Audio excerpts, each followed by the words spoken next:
मुस्तफ़ा कुरैशी का घर गुलबर्ग लाहौर में है। बाहर आकर मिले। आपका घर वाकई एक फनकार का घर लगता है। ये नक्शो निगार किस लिए? कि ये सिंध की देहाती ज़िंदगी का मंजर है। किसान है, मेहनत कश है, बैल है, वो हल चला रहा है। 4 कनाल का ये अजीम शान घर कब और कैसे तामीर हुआ? शूटिंगें दिन रात करते थे, तो जाहिर है मेहनत करते थे। मैं और सुल्तान राही साहब, तो पैसे मिलते थे और वो पैसे मैं यहाँ लगाता जाता था। कितनी कीमत होगी इसकी? मेरा ख्याल है कोई 3 करोड़ पर कैनाल तो है। सरसब्ज लान के साथ तजरीदी मुसव्वरी का ये शाहकार क्या जाहिर करता है? ये जो हाथ देख रहे हैं, ये आपने देखा होगा भुट्टो साहब लाखों की मजमे में तकरीर करते थे तो हाथ का ये होता था। अब वो बुलंदियों तक पहुंचना चाहते हैं, लेकिन जालिमों और साजिशियों ने उनको उन बुलंदियों तक नहीं पहुंचने दिया।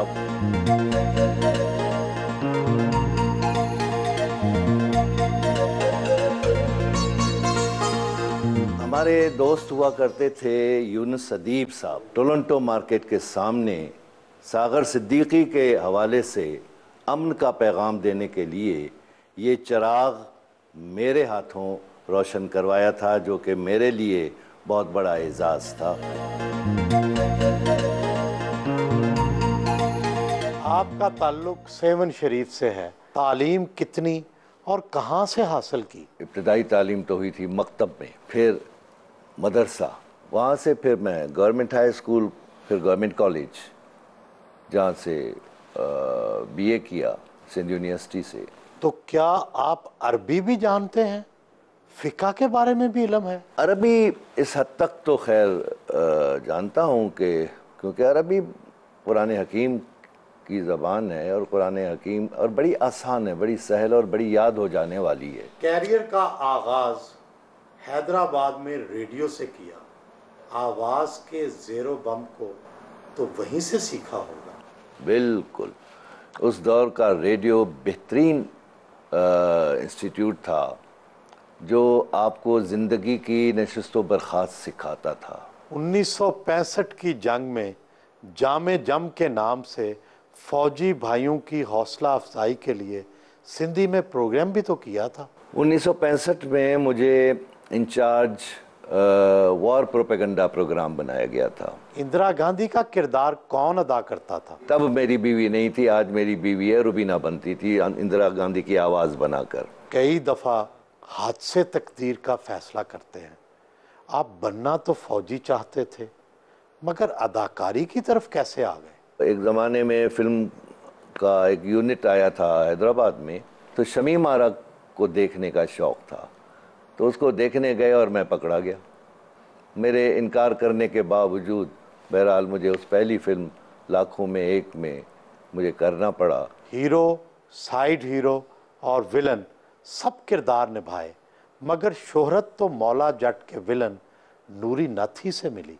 वो विलन नहीं है, वो एक ऐसा अलग थलग कैरेक्टर है जो खुददार है, गैरतमंद है, बहादुर है और जो कहता फिरता है कि लबदा फिरदा है कि कोई होवे जेड़ा मेरा लहू कड्डे, और जब सवा से टकरता है तो खुश होता है। एंथनी क्वीन हो या दुनिया के दूसरे बड़े अदाकार, वो किसी न किसी किरदार में अमर हो जाते हैं। इसकी वजह क्या होती है? विलन पंजाबी फिल्मों में खास तौर पर विलन हमेशा लाउड बोलता था। राई साहब जो हीरो होते थे वो लाउड बोलते थे, मैं धीमा बोलता था। ओए नत्ता, मैं टर्न करके स्माइल दे के कहता था नवाया है सोनिया। दूसरे अदाकारों के बरक्स आप जुल्फ़कार अली भुट्टो और बेनज़ीर भुट्टो से अपनी अकीदत का बरमला इजहार करते हैं। पीपल्स पार्टी से कब और कैसे मुतासर हुए? मीर रसूल बख्श तालपुर साहब जो बाद में सिंध के गवर्नर भी बने और बहुत बड़ा नाम है, उन्होंने मुझे कहा कि कल भुट्टो आ रहा है, चल मिलेगा। मैंने कहा जी हाँ मिलवाएं, हमने सिर्फ सुना था और अभी देखा नहीं था, मिले नहीं थे। तो वो मुझे ले गए थे। तो वहाँ पर भुट्टो साहब की जो मैंने तकरीर सुनी, उनका मंशूर सुना और उनकी पर्सनैलिटी देखी और उनका जो अंदाज देखा तो मैं बड़ा इंस्पायर हुआ।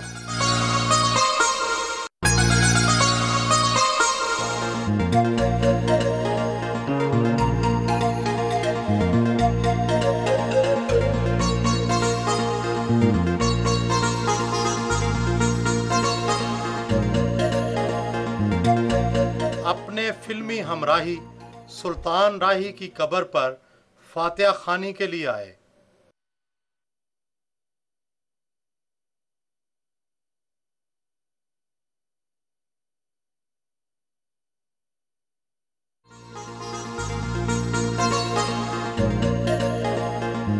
पुरानी यादें ताज़ा करने एवरन्यू स्टूडियो पहुंचे। फन की निसफ सदी इन्हीं स्टूडियोज में गुजरी, क्या यादें वाबस्ता है। एक एक कोना जो है उसके साथ मेरी यादें वाबस्ता हैं। ऐसा क्या किया जाए कि फिल्मी दुनिया दोबारा आबाद हो जाए, वही माहौल दोबारा आ जाए। हो सकता है, हम कोई नाउम्मीद तो है नहीं। फिल्म मेकिंग की तकाज़ाएँ कुछ नई हो गई हैं, हमारे पास एडवांस टेक्नोलॉजी नहीं है। इन्वेस्टर्स को आना चाहिए, बल्कि हुकूमत भी जहाँ फंड्स देती है वहाँ हुकूमत को भी चाहिए कि फिल्म इंडस्ट्री को खड़ा करने के लिए फंड मुख्तस करे। फिल्मी कैमरामैन और तकनीकी स्टाफ के साथ गपशप की।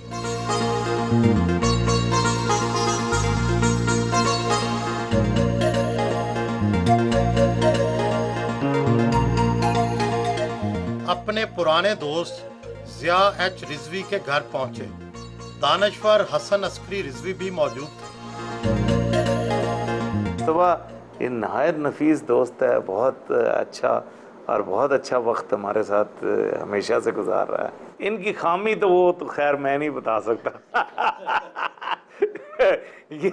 ये अपने एक्टर दोस्तों को अपने पास ही रखते थे, हमसे मिलने ही नहीं देते थे, ये खामी थी। कि इनमें जो सबसे बड़ी खूबी है वो ये है कि ये एक बहुत बड़े आर्टिस्ट होने के बावजूद जो है एक हम्बल इंसान के तौर पे सामने आते हैं। ये अपनी ज़िंदगी एक भरपूर अंदाज में अदा कर रहे हैं। सिर्फ फिल्म या टीवी तक ही उनकी ज़िंदगी महदूद नहीं है, बल्कि जो दूसरे सोशल सर्कल्स हैं या दूसरे जो इंसान की पर्सनैलिटी की डायमेंशंस होती हैं, उसमें भी मेरा ख्याल है कि इनका बड़ा एक्टिव रोल मुझे नज़र आता है।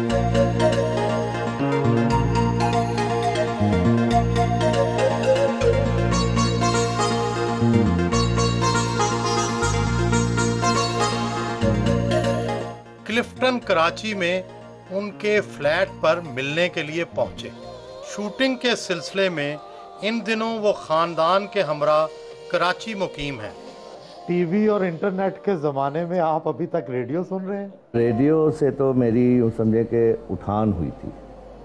रेडियो ब्रॉडकास्टिंग ही से मेरी एक बुनियाद बनी थी। फिल्मी स्टूडियो और हज़ारों टेक्नीशियंस तो लाहौर में हैं, मगर टीवी सीरियल्स कराची में बन रही हैं, वजह क्या है? तो मेरा ख्याल है कि जो बड़े बड़े चैनल्स हैं वो कराची में बेस करते हैं। नंबर 2, इन्वेस्टर्स यहाँ ज़्यादा है। सुल्तान राही के राह अदम होने के बाद फिल्मी दुनिया और आपके कैरियर को धचका तो लगा होगा। कैरियर को तो धचका नहीं लगा, जोड़ी ज़रूर टूटी। उस दौर में सुल्तान राही और मेरे नाम पर और मलिका तरन्नुम नूरजहां के गानों पर वो उनके पैसे पूरे हो जाते थे प्रोड्यूसर्स के। कितनी मिलके फिल्में की आप? मेरी ज़ाती फिल्में तकरीबन कोई 600 के करीब हैं, उर्दू और पंजाबी मिला के, जिनमें से कोई के 300 के करीब राही के साथ। अदाकार तो बहुत बड़े थे, सुल्तान राही कैसे इंसान थे? मोहब्बती और काम करने में उसका तमाम तर ध्यान जो था वो काम में था। मुझे मुछुबाई करके वो बुलाता था। तमाम तर नेक ख्वाहिशात के बावजूद आप और सुल्तान राही में पेशा वराना हसद तो होगा? होता है और होना चाहिए। आसिया, अंजुमन और साइमा, सुल्तान राही किसमें ज़्यादा कशिश महसूस करते थे? तीनों से। आसिया, अंजुमन, साइमा राही साहब की हीरोइन हुआ करती थी। तो हीरोइन के साथ फिर जाहिर है राय साहब करीब भी जाते थे और एक मोहब्बत का सिलसिला भी रहता था, जिससे सीन अच्छा हो जाता था। अंजुमन काफ़ी चालाक हुआ करती थी और राय साहब उसमें इंटरेस्ट भी लेते थे और ये एक फितरी बात है। लेकिन अंजुमन चालाक यूँ होती थी कि हम सेट पर बैठे हुए हैं, मैं बाद में आया हूँ तो सबसे मिल रहा हूँ, तो अंजुमन भी मुझे मिली तो राय साहब को जलाने के लिए वो मुझे जफ्फी पा के मिलती थी। रोशनियों की फिल्मी दुनिया में हसीन चेहरे होते हैं, मगर आपका कोई स्कैंडल ही नहीं बना। हसीन चेहरे बिलाशुबा पसंद तो आते हैं, अच्छे लगते हैं, लेकिन सीरियसली तो मेरी बीवी थी। बीवी से डरता तो हर कोई है, आपने छुपकर भी कोई मोहब्बत नहीं की? नहीं, इसमें डर खौफ की बात नहीं आती, एक कमिटमेंट की बात आती है। क्या इसकी वजह यह है कि हमारी भाभी बहुत दबंग है? हर बीवी दबंग होती है।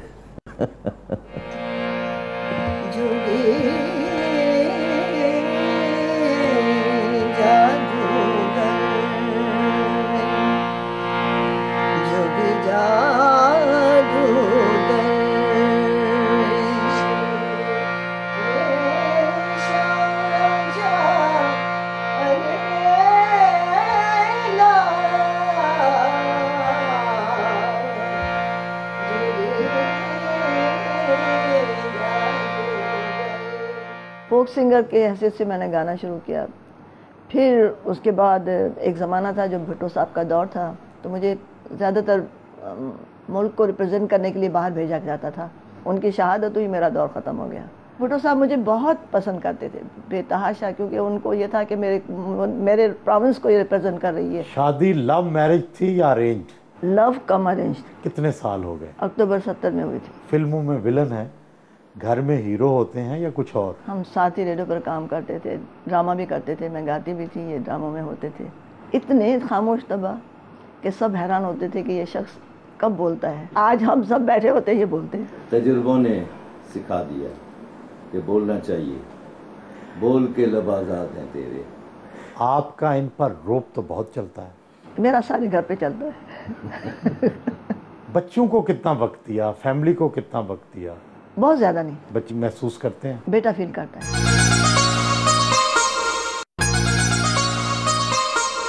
प्रोफेशनली मैं एक्टर हूँ, लेकिन शौक मेरा म्यूज़िक का है, तो उसको भी मैं साथ साथ लेके चल रहा हूँ। इनकी सबसे अच्छी बात क्या लगती है? सब्र। और बुरी क्या? सबसे अच्छी बात सब्र। इख्तिलाफ किस बात पर रहता है? पाकिस्तानी फिल्म इंडस्ट्री के हालात। तो क्या फिल्मों का मायार गिरने का जिम्मेदार इन्हें समझते हैं? गिरने का जिम्मेदार तो नहीं, गिरने का जिम्मेदार तो वो हैं जो लोग बनाते हैं, लेकिन ये सपोर्ट ज़रूर करते हैं। As a father in law मेरे लिए he is very kind person. मैंने बहुत जल्दी एडजस्ट किया यहाँ पे, अंकल आंटी की वजह से ज़्यादा, आमिर की वजह से कम।